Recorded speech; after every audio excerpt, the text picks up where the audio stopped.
10 గ్రాముల బంగారం 1.35 లక్షలు దాటింది. ఇంకా పెరుగుతుందా లేక ఇప్పుడు అమ్మాలా కొనాలా?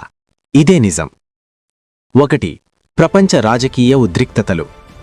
రష్యా ఉక్రెయిన్ యుద్ధం, మధ్యప్రాచ్య ఉద్రిక్తతలు, అమెరికా యూరోప్ రాజకీయ విభేదాలు. ప్రపంచం అస్థిరంగా ఉన్నప్పుడు పెట్టుబడిదారులు స్టాక్స్ నుంచి బయటకు వచ్చి బంగారం వైపు పరుగెడతారు. అందుకే ధర పెరుగుతుంది. 2. డాలర్ బలహీనత మరియు ఫెడరల్ రిజర్వ్. ఫెడరల్ రిజర్వ్ వడ్డీ రేట్లు తగ్గిస్తే యుఎస్ డాలర్ బలహీనపడుతుంది. డాలర్ బలహీనమైతే బంగారం ఆకర్షణ పెరుగుతుంది. ఇది గ్లోబల్గా ధరను పైకి నెడుతుంది. 3.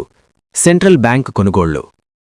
పీపుల్స్ బ్యాంక్ ఆఫ్ చైనా వరుసగా నెలలపాటు బంగారం కొనుగోలు చేస్తోంది. రిజర్వ్ బ్యాంక్ ఆఫ్ ఇండియా కూడా నిల్వలు పెంచుతోంది. సెంట్రల్ బ్యాంకులు కొనుగోలు చేస్తే మార్కెట్లో భారీ డిమాండ్ వస్తుంది. అంటే ధరలు పెరుగుతాయి. 4. భారతదేశంలో భారీ డిమాండ్.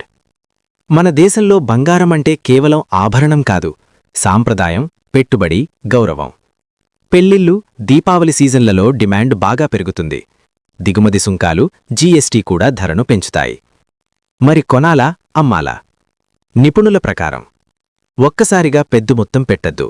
క్రమంగా, అంటే ఎస్ఐపీలా పెట్టుబడి పెడితే రిస్క్ తగ్గుతుంది. అధిక అస్థిరత ఉంది, షార్ట్ టర్మ్ కరెక్షన్ కూడా రావచ్చు. భారత ఆర్థిక వ్యవస్థపై ప్రభావం. దిగుమతి బిల్లు పెరుగుతుంది, కరెంట్ అకౌంట్ లోటు పెరుగుతుంది, గోల్డ్ లోన్లు పెరుగుతాయి. వినియోగ ద్రవ్యోల్బణంపై ప్రభావం. ముగింపు.